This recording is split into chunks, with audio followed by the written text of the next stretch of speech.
시청자 여러분 안녕하십니까? YTN 뉴스타트 3부 시작합니다. 이란이 사우디아라비아 미군 기지를 타격한 가운데 미군도 중동에 3,500명 병력을 추가로 배치해 군사적 긴장감이 고조되고 있습니다. 미국 안팎에서는 트럼프 대통령의 이란 전쟁에 반대하는 대규모 노킹스 시위가 열렸습니다. 워싱턴 연결해서 알아보겠습니다. 홍상희 특파원, 이란이 사우디아라비아의 미군 공군기지 공격에 미국도 추가 병력 배치에 나섰다고요? 네, 이란은 사우디에 있는 프린스 술탄 공군기지에 대해 세 번째 공격에 나섰습니다. 뉴욕타임스 등 미 언론들은 어제 이란의 미사일 공격으로 기지 안에 있던 미군 12명이 다쳤고 이 가운데 2명은 중상이라고 전했습니다. AP통신은 이란이 탄도미사일과 드론으로 공격해 모두 15명이 부상을 입었다고 보도했는데요. 에브라임 졸파가리 이란군 대변인은 미군 급유기 한 대가 파괴됐고 다른 세 대도 크게 손상됐다면서 이 지역이 미군들의 무덤이 될 거라고 경고했습니다. 이 발언 먼저 들어보시죠. تهران و فرماندهان ارتش آمریکا باید به خوبی درک کرده باشند که منطقه به گورستان سربازان آمریکایی تبدیل خواهد شد و راهی جز تسلیم در برابر اراده الهی مردم قهرمان و رزمندگان شجاع اسلام نخواهند داشت. 미군도 해군과 해병대 병력 약 3,500여 명을 중동에 추가 배치하면서 이 군사적 긴장감이 높아지고 있습니다. 미 중부사령부는 강습 상륙함 트리폴리함에 탑승한 미 해군과 해병대 병력이 중동 지역에 어제 도착했다며 수송기와 전투기, 상륙 작전 등 전술 자산을 운용한다고 설명했습니다. 지난달 28일 전쟁이 시작된 이후 오늘까지 11,000개 이상의 목표물을 타격했고 이란 군함 150척 이상도 손상됐다고 덧붙였습니다. 미국과 이란의 대면 협상에 관심이 모였는데요. 관련 움직임이 있습니까? 네, 전쟁 한 달째를 맞아 트럼프 대통령이 확전해서 협상으로 국면 전환을 시도하고 있지만 당장 이란과의 첫 대면 협상이 이루어질 가능성은 쉽지 않아 보입니다. 스티브 위트코프 중동 특사는 15개 항의 종전안을 이란 측에 전달했다면서 종전을 위한 대화가 이번 주에 있을 거라고 어제 말했는데요. 핵시설 해체와 우라늄 농축 금지, 이란이 보유하고 있는 농축 우라늄을 국제원자력기구에 넘기고 대리 세력을 지원을 금지하고 호르무즈 해협 통행 보장을 골자로 하고 있습니다. 하지만 이란은 이런 요구안을 받아들일 수 없다는 강경한 입장이어서 종전안을 놓고 이견차를 좁히지 못하고 있는 상태입니다. 이에 따라 중재에 나섰던 파키스탄이 이슬람 4개국의 외무장관을 초청해 현지 시간으로 30일 이슬람마드에서 회담을 열 계획인데요. 파키스탄과 사우디아라비아, 튀르키예, 이집트 외무장관이 참여해서 긴장 완화를 위한 방안을 논의할 계획입니다. 뉴욕포스트는 트럼프 대통령이 호르무즈 해협이 다시 개방이 되면 지명을 트럼프 해협이나 아메리카 해협으로 바꾸는 방안을 검토하고 있다고 보도했는데요. 어제 트럼프 대통령은 마이애미에서 열린 투자 행사 연설에서 호르무즈 해협을 트럼프 해협이라고 언급하기도 했습니다. 어제 발언을 들어보시겠습니다. Be great if we could do something, but they have to open it up. They have to open up the Strait of Hormuz. 트럼프 대통령은 오늘 오전 플로리다주 웨스트 palm비치에 있는 자신의 골프 클럽을 찾았습니다. 이란과의 전쟁 기간에도 주말마다 골프를 즐기고 있다며 구설에 올리고 있지만 별로 신경을 쓰지 않는 모습입니다. 네, 그리고 미국 전역과 또 다른 나라에서도 대규모 반트럼프 시위가 열렸다고요? 네, 지난해 6월과 10월 이후 미국 전역에서 세 번째로 열린 왕은 없다라는 의미의 노킹스 집회인데요. 이번에는 이란 전쟁 반대 여론까지 겹치면서 미국 내 대도시뿐 아니라 미 전역에서 3,200건이 넘는 시위가 열렸고 900만 명이 참여해 이 주최 측에서는 미국 역사상 최대 규모를 기록할 걸로 예상을 하고 있습니다. 특히 지난 1월 이민세관 단속국 요원의 총격으로 2명이 숨진 미네소타주에서는 수만 명의 인파가 모였고요. 배우 제인 폰더, 또 팀월즈 미네소타 주지사, 버니 샌더스 상원 의원도 참석했습니다. 이곳 워싱턴 DC에서도 수천 명의 시위대가 왕관을 쓴 트럼프 대통령과 헤그세스 국방장관 등의 모형을 들고 행진하며 이들을 체포하라고 외쳤는데요. 시위대의 말을 들어보시죠. There's no choice. I had to be here. Trump does not understand that he's supposed to be a president and not a king and not a dictator. What does he do after he alienates all our allies? He he sets off another war that could lead to World War III and begs them to help him out once he starts shitting the bed. 또 이탈리아와 프랑스, 독일, 스페인 등 유럽에서도 연대 시위가 열렸습니다. 민주당 지지층뿐 아니라 트럼프 대통령의 강력한 지지층인 마가 내부에서도 이제 여론 악화가 감지되고 있다는 소식인데요. 폴리티코는 지난 25일부터 텍사스주에서 열린 보수정치행동회의 CPEC에서 이란 전쟁에 대해 세대 간 엇갈린 목소리가 나왔다고 보도했습니다. 청년층에서는 전쟁을 하지 않겠다던 대선 공약과 달리 대이란 군사작전으로 이 휘발유 가격과 물가가 오르고 있다며 대통령에 대한 불만이 표출됐다고 전했습니다.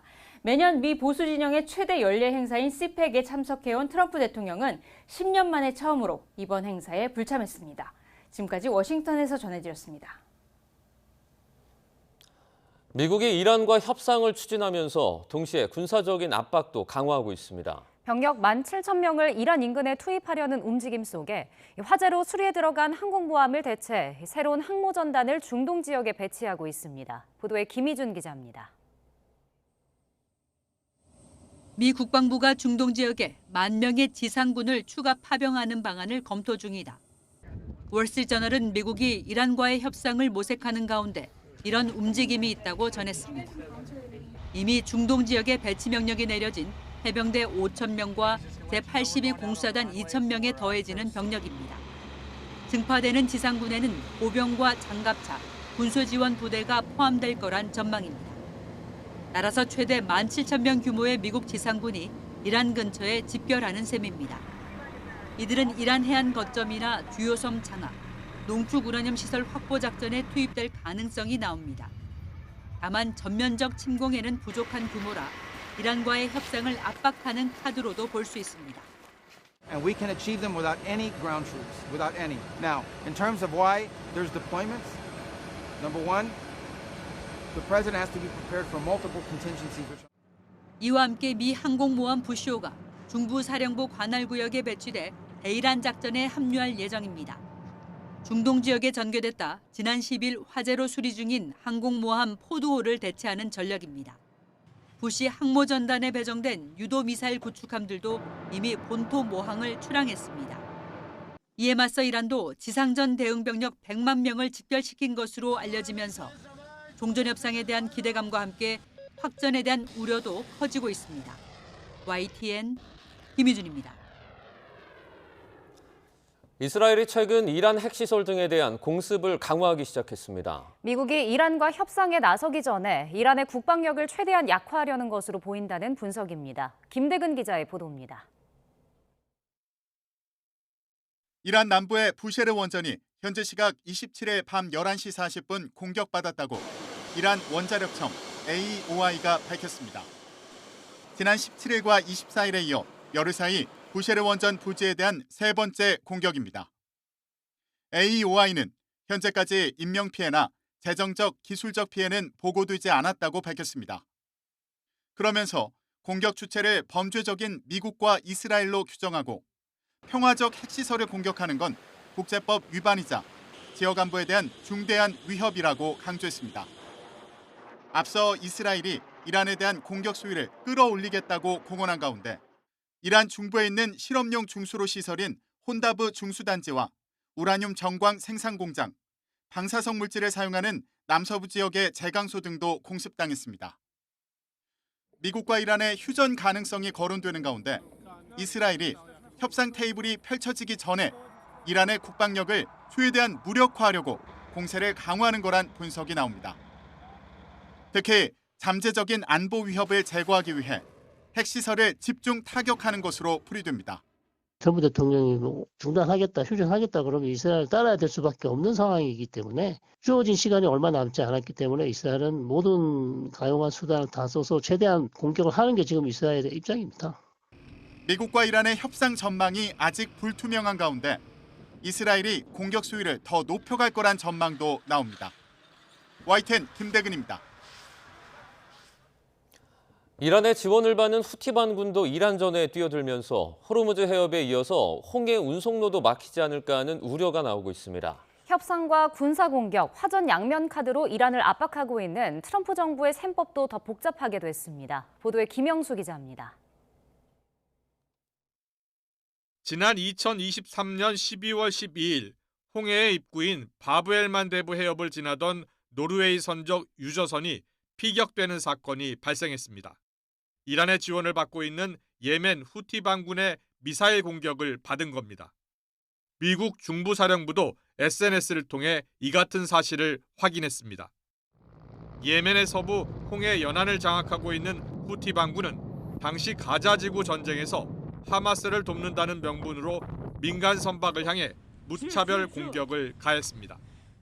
إن القوات المسلحة اليمنية تعلن عن منع مرور السفن المتجهة إلى الكيان الصهيوني من أي جنسية كانت.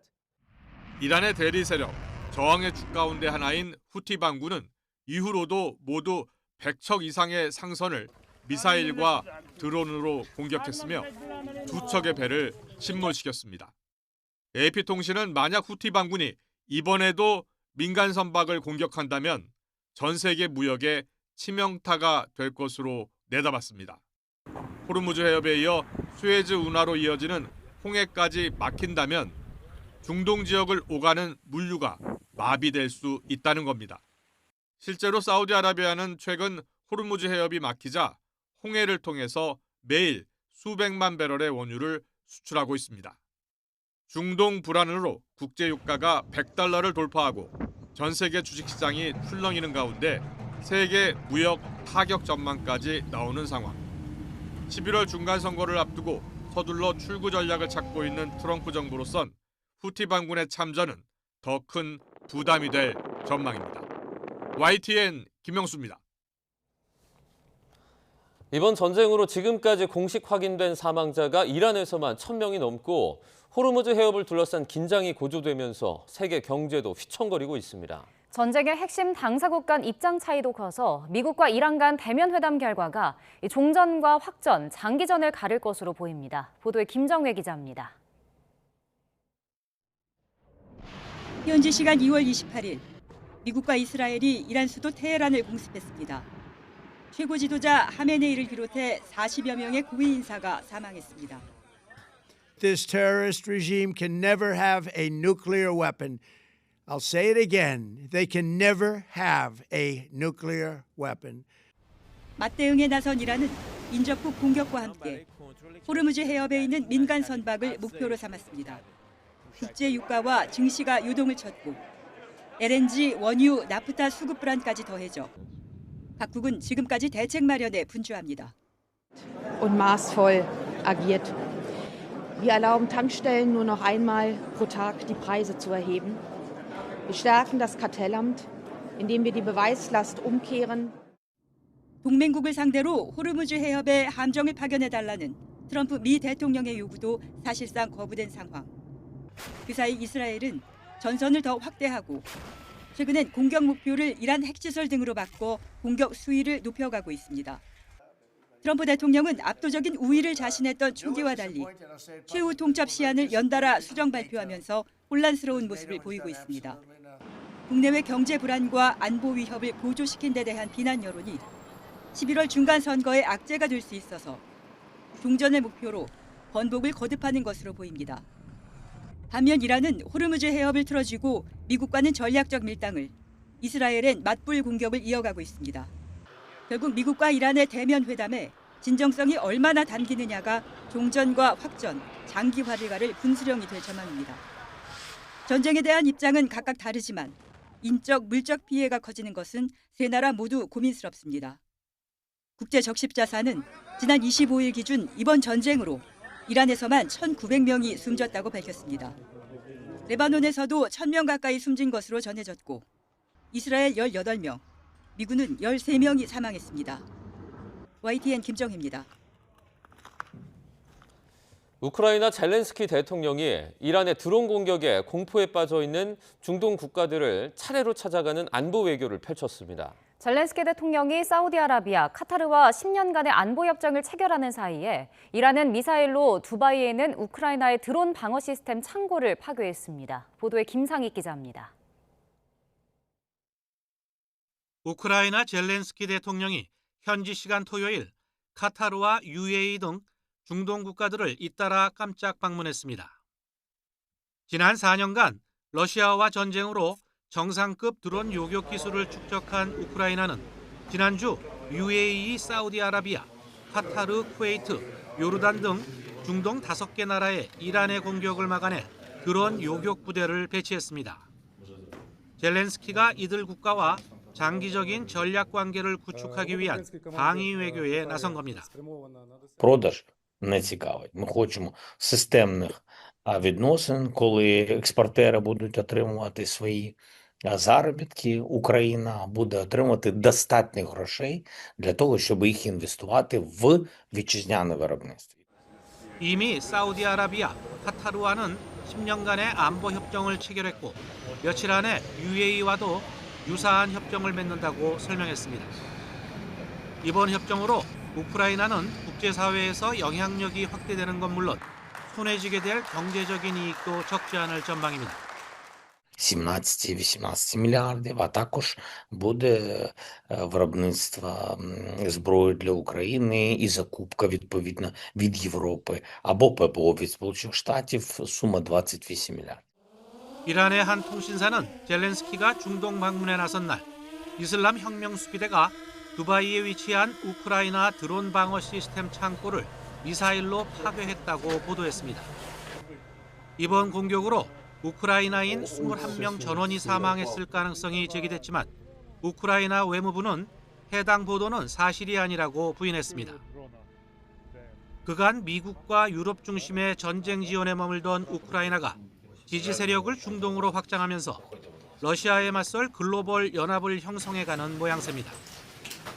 YTN 김사익입니다. 레오 14세 교황이 힘의 과시와 억압의 논리가 세계를 상처 입힌다며 평화를 위협하는 이 역사적 시점에서 부유한 자본은 법과 정의를 위해 사용돼야 한다고 호소했습니다. 교황은 모나코 공국을 방문해서 모나코가 가진 재력과 영향력, 작은 나라로서의 이점을 선을 위해 사용해야 한다며 이같이 말했습니다. 교황은 모나코 경기장에서 열린 미사 강론에서는 피로 얼룩진 오늘날의 전쟁은 권력과 돈에 대한 우상 숭배의 결과라며 무기의 소음과 전쟁의 이미지에 익숙해져서는 안 된다고 말했습니다.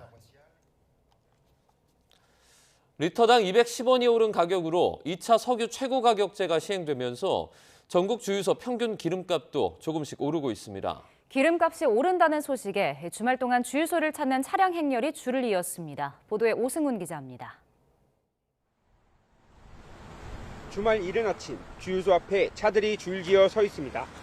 2차 석유 최고 가격제 시행 이후 기름값이 더 오른다는 소식에 서둘러 기름을 넣으러 온 사람들로 북적입니다. 정부가 리터당 210원 오른 금액으로 최고 가격을 정하면서 장거리 운행을 하는 시민들은 기름값 걱정뿐입니다. 방송을 보고요. 기름값이 많이 오른다고 그래가지고 오늘 주유하러 왔어요. 기름값이 많이 오르면은 우리가 일하는데 장거리 같은 다니고 하는데 많은 영향이 있죠. 전국 평균 기름값이 오름세를 보이면서 다른 지역도 상황은 마찬가지입니다. 매일같이 차를 타고 출퇴근하는 시민들도 일찌감치 차량에 기름을 가득 채웠습니다. 이틀 전부터 여기를 오가는데 여기가 싸더라고요. 그래서 지나가는 길에 꼭 넣어야지 했는데 사실 오면서도 올랐으면 어떡하지 하면서 왔는데 다행히 아직은 안 올라서 가득 넣으러 왔습니다. 한국석유공사가 운영하는 알뜰주유소는 가격 인상폭을 줄이기 위해 노력하고 있지만 이마저도 상황이 여의치 않습니다. 최고 가격제 시행 후 평소보다 4배나 많은 차량이 쏠리면서 재고량이 부족해져 기름값을 올릴 수밖에 없다고 말합니다. 현재 가격을 지키고 있다 보니까 지금 보시다시피 매출량이 많아서 재고 소진의 위험이 많습니다. 그래서 조만간 가격을 올릴 수밖에 없는 그런 실정에 있습니다. 국제유가 상승으로 소비자 가격이 2,000원대 초반까지 오를 것이라는 관측이 나오면서 소비자들의 부담이 갈수록 커지고 있습니다. YTN 오승훈입니다. 정부의 2차 석유 최고 가격제 시행 이후 기름값이 올라 서울의 휘발유 평균 가격이 1,899원에 달했습니다. 한국석유공사 유가정보 시스템을 보면 어제 오후 7시 기준 서울의 휘발유 평균 가격이 전국 평균 인상폭 18원의 약 2배인 33원이 올랐습니다. 2차 석유 최고 가격제 시행 첫날인 지난 27일 18원이 올랐는데 둘째 날이 되면서 상승폭이 첫날의 약 2배로 커졌습니다. 이런 추세라면 2, 3일 후에 서울의 휘발유 평균 가격이 2,000원대가 될 것으로 보입니다.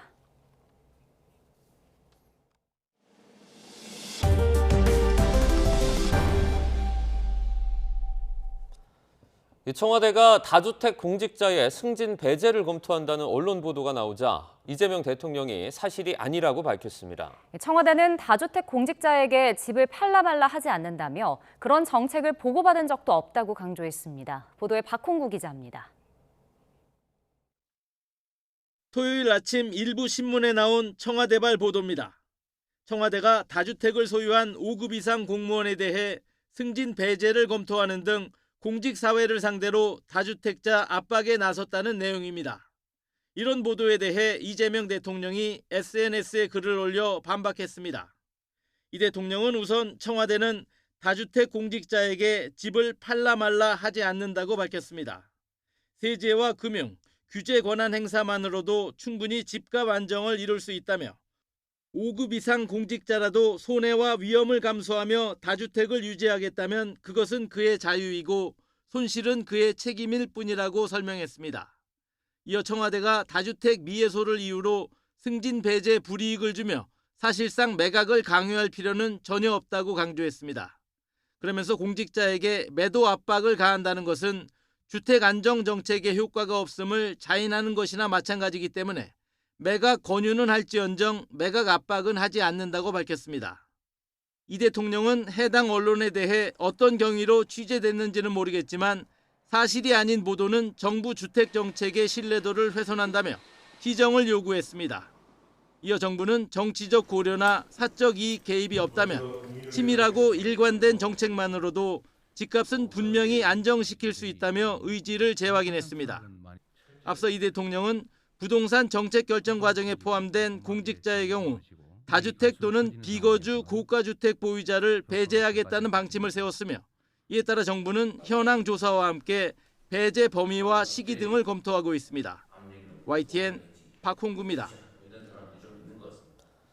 해군이 운용하는 국산 잠수함 도산 안창호함이 사상 처음으로 태평양 횡단길에 올랐습니다. 우리 기업들이 최대 60조 원 규모 캐나다 잠수함 수주전에 뛰어든 가운데 군이 국산 잠수함의 성능을 과시하며 지원 사격에 나선 모습입니다. 나혜인 기자입니다. 우리 기술로 독자 건조한 3,000톤급 잠수함 도산 안창호함이 주한 캐나다 대사 등 외빈들의 환송을 받으며 경남 진해 군항을 떠납니다. 오는 6월 예정된 캐나다 해군과의 연합훈련에 참가하기 위해 태평양 횡단에 나선 겁니다. 앞으로 2달간 목적지인 캐나다 서부 빅토리아 기지까지 14,000km를 이동하는데 우리 잠수함 역사상 최초 최장거리 항해입니다. 승무원 모두가 일치 단결하여 훈련 성과를 달성하고 나아가 대한민국 잠수함의 뛰어난 성능을 널리 알리겠습니다. 군과 방위사업청은 이번 작전이 6월 말로 예상되는 캐나다 차기 잠수함 건조 사업자 선정에 도움이 되길 기대하고 있습니다. 디젤 잠수함 12척을 발주하는 사업을 놓고 우리와 독일 기업이 막판 경쟁 중인데 우수한 국산 성능을 입증한다면 가점이 될 수 있다고 보는 겁니다. 특히 캐나다는 잠수함 건조뿐 아니라 운영과 유지, 보수 능력도 중시하는 것으로 전해졌습니다. 전부 수주한다면 단일 수출로는 역대 최대인 60조 원 규모로 방사청은 이번 사업을 국정과제인 방산 4대 강국 도약의 분수령으로 보고 있습니다. 이번 연합협력훈련은 양국이 미래 국방 방산 협력의 지평을 함께 넓혀가는 소중한 발판이 될 것입니다. 도산 안창호함은 태평양 횡단 중 미국령 괌과 하와이에 들러 군수품을 싣는데 하와이에선 캐나다 해군 부사관들도 편승합니다. 장병들은 연합훈련을 거쳐 6월 말 미국 해군이 주관하는 다국적 해상훈련 림팩에 참가한 뒤 국내로 복귀할 예정입니다. YTN 나혜인입니다. 서울 서부간선도로에서 차량 넉 대가 부딪혀 한때 극심한 정체가 빚어졌습니다. 전북 부안에서는 양계장에서 불이 나 닭 10만 마리가 폐사했습니다. 송수영 기자입니다. 검은색 자동차 앞부분이 형체를 알아볼 수 없을 정도로 찌그러졌습니다. 아침 8시쯤 서울 서부간선도로 성산대교 방향 철산교 인근에서 차량 4대가 부딪혔습니다. 먼저 성산 방향으로 가던 승용차와 일찍 방향으로 가던 승용차가 충돌했고 뒤따르던 차들이 앞차를 추돌하면서 운전자 4명이 경상을 입었습니다. 10대 정도의 차량이 유턴해서 반대쪽 차선으로 돌아가더라고요. 차가 앞뒤로 추돌한 게 아니라 옆으로 추돌해가지고 도로를 전부 다 막고 있는 상태라서 사고 수습을 위해 성산 방향 편도 2개 차로가 통제되면서 한때 차량 정체가 빚어졌습니다. 경찰은 중앙선 침범 여부 등을 조사할 예정입니다. 오전 11시 반쯤 전북 부안군 주산면에 있는 양계장에서 불이 나 3시간 만에 꺼졌습니다. 다친 사람은 없었지만 양계장에서 키우던 닭 10만여 마리가 폐사했습니다. 오후 12시 20분쯤에는 서울 휘경동에 있는 지하 1층, 지상 4층짜리 다세대 주택에서 불이 났습니다. 40여 분 만에 불을 모두 끈 소방당국은 주택 지붕에서 불이 시작한 것으로 보고 정확한 화재 원인을 조사할 계획입니다. 새벽 5시 반쯤 경복궁 자선당으로 들어가는 쪽문에서 불이 나 10여 분 만에 꺼졌습니다. 소방은 자연발화로 인해 불이 난 것으로 추정하고 있습니다. YTN 송수연입니다. 돈을 받고 남의 집 현관문에 오물을 뿌리거나 벽에 레커칠을 하는 보복대행 테러를 저지른 일당의 총책이 구속됐습니다. 서울 남부지방법원은 어제 협박과 주거침입, 재물손괴와 정보통신망법 위반 혐의를 받는 30대 남성 A씨에 대한 구속 전 피의자 신문을 열고 도주와 증거인멸의 우려가 있다며 구속영장을 발부했습니다. A씨는 텔레그램을 통해 의뢰를 받고 지난 1월 경기 시흥시에 있는 아파트 현관에 인분을 뿌리고 레커로 욕설, 낙서를 적는 이른바 보복 테러를 지시한 혐의를 받습니다. 어제 오후 경기 양평군 서정면에 있는 야산에서 불이 나 2시간 만에 꺼졌습니다. 인명피해는 없는 것으로 파악됐습니다. 헬기를 투입해 진화 작업을 벌인 소방당국과 산림청은 정확한 화재 원인을 조사하고 있습니다. 대나무는 일반 나무보다 많은 이산화탄소를 흡수한다고 합니다. 그런데 최근 경남 서부 지역에서 대나무가 잇따라 말라 죽고 있는데요. 원인은 오리무중이라고 하는데 SCS 서경방송 김동엽 기자가 취재했습니다. 경남 남해군 삼동면 도로변입니다. 하얗게 말라버린 대나무 군락이 눈에 들어옵니다. 인근 야산 상황도 비슷합니다. 가까이 다가가 보면 줄기까지 바싹 말라있고 쓰러진 대나무가 바닥을 덮고 있습니다. 남해에서 북쪽으로 진주에서도 이런 현상을 확인할 수 있습니다. 진주시 대곡면 일대 대나무 밭인데 잎은 이미 떨어지고 줄기는 검게 변한 대나무가 수두룩합니다.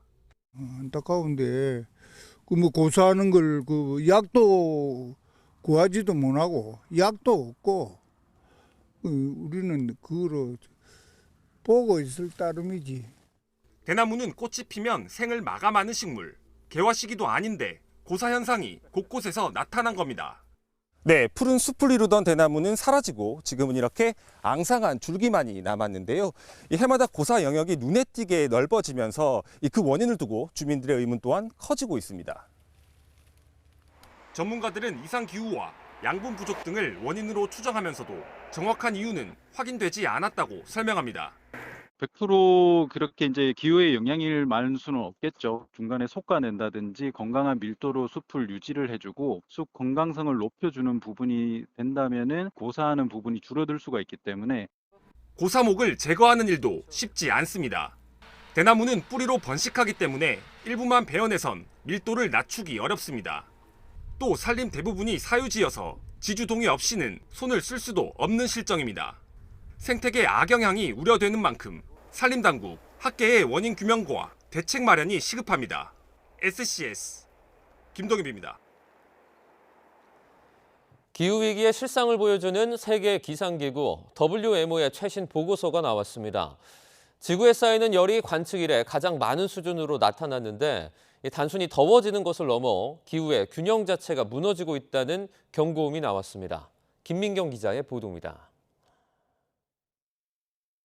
지구온난화의 본질적 문제는 기온 상승이 아니라 열의 축적입니다.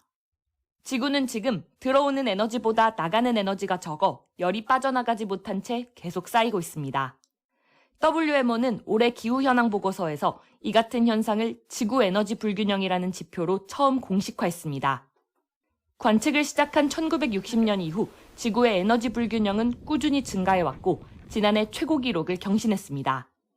This indicator, we not only understand that the Earth is out of energy balance, that we are accumulating heat, and that there is a certain speed of bringing up more heat into the system, but it also tells us where we can find the heat. 이렇게 쌓인 열의 대부분은 대기보다 주로 바다로 흡수됩니다. 지난해 전지구 해양 연료량은 직전 최고였던 2024년을 넘어 관측 이래 최고 기록을 경신했습니다. With 91% stored in the global ocean, 5% stored to warm the land, 3% is available to heat the ice on Earth, and 1% of heat is warming the atmosphere. 바다에 쌓인 열은 빙하를 녹이고 해수면을 높이며 폭염과 폭우, 산불과 가뭄 등 여러 극한 기상을 동시에 키우는 원인이 되고 있습니다. If we see that these indicators increasing, we know also that these effects are increasing and also the implications from the warming components. 지난해 전지구 평균 기온은 산업화 이전보다 1.43도 높아 관측 이래 두세 번째로 높았고 최근 11년은 모두 가장 더운 해로 기록했습니다. 온실가스 농도도 계속 증가해 이산화탄소는 물론 메탄과 아산화질소도 수십 년 만에 가장 높은 수준을 보였습니다. WMO는 지금의 기후는 비상 상황이라며 지구가 이미 한계를 넘어선 만큼 즉각적인 대응이 필요하다고 거듭 강조했습니다. YTN 김민경입니다. 국내 연구진이 체중을 줄이지 않고도 대사질환을 근본적으로 막을 수 있는 천연 물질을 찾아냈습니다. 비만 합병증의 핵심 원인 물질을 원천 차단하는 새로운 치료 전략으로 주목받고 있습니다.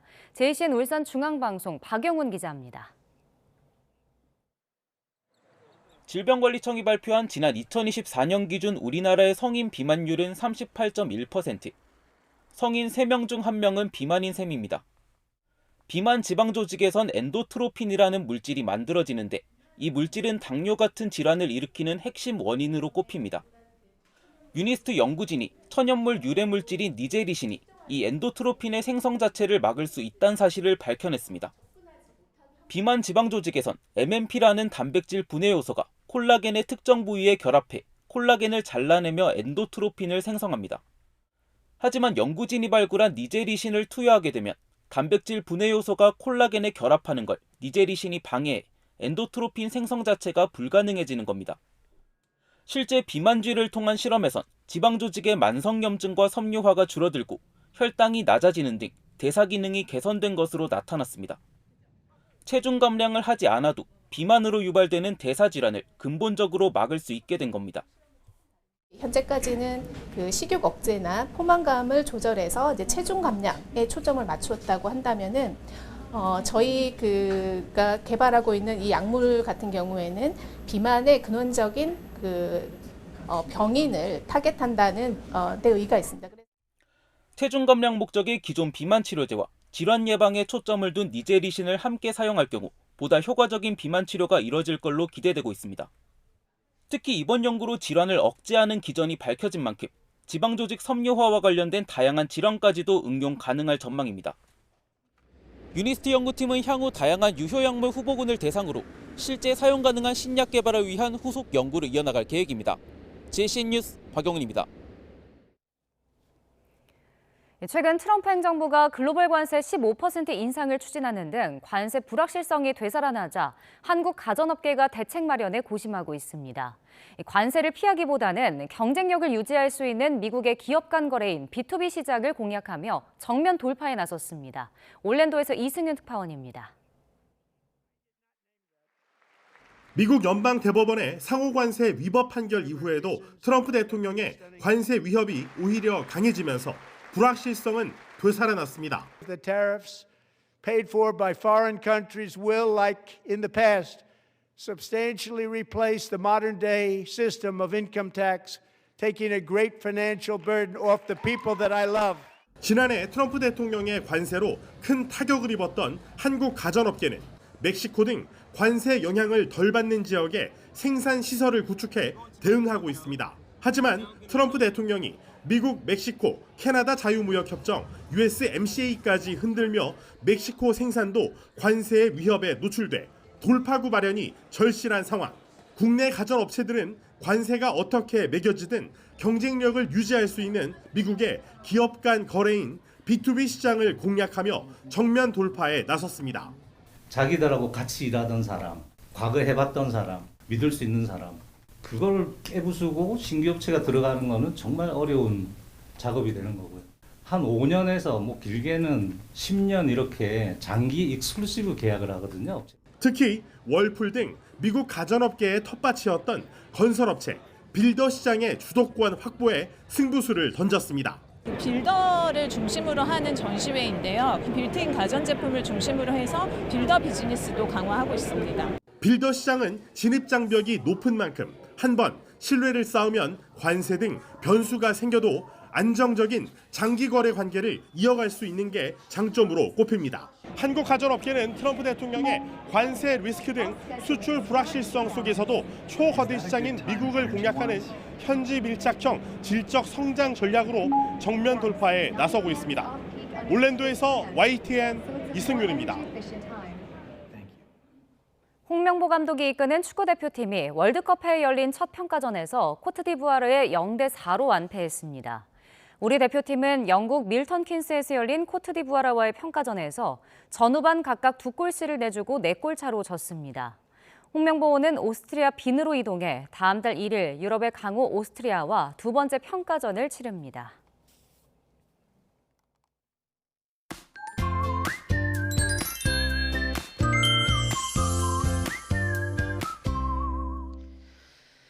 연일 안개가 말썽입니다. 서해안을 중심으로 안개가 짙은데요. 현재 익산과 김제는 100m 앞도 내다보기가 힘듭니다.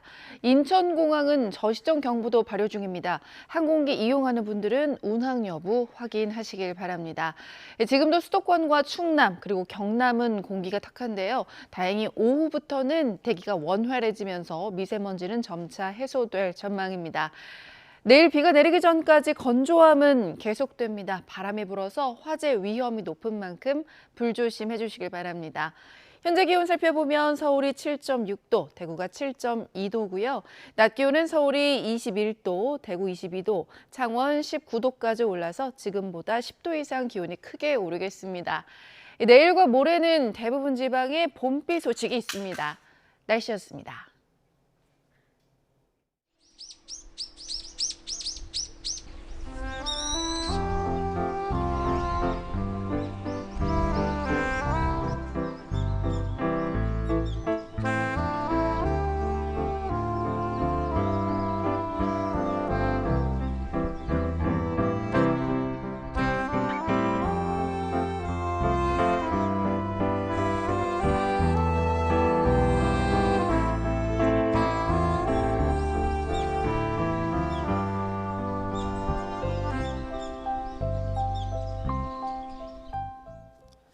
YTN 뉴스타트는 여기까지입니다. 시청해주신 여러분 고맙습니다.